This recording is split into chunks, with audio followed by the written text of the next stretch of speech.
મિત્રો,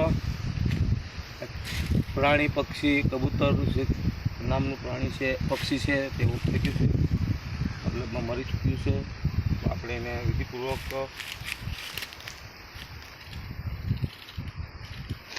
સ્થાન આપી દઈએ.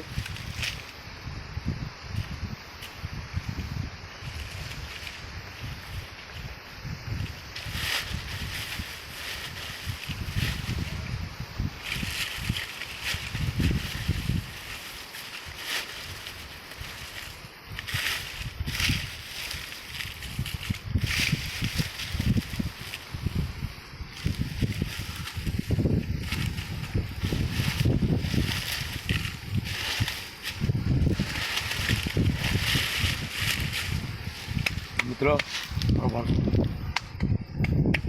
બધાને જણાવવામાં આવે છે કે કોઈ પણ પ્રાણી કે રોડ ઉપર પડેલું હોય તો અવશ્ય રીતે એને વ્યવસ્થિત રીતે ખાડો પાડી અને જ્યાં ત્યાં ફેંકવું નહીં. અને અવશ્ય ખાડો પાડી અને તે પ્રાણી કે પક્ષી હોય તેને સમાધિ સ્થાન ઉપર અવશ્ય પધરાવી દેવું, જેથી કરીને કોઈ બીજા પ્રાણીઓ એને હેરાન ન કરે, વિખે નહીં. જય શ્રી કૃષ્ણ.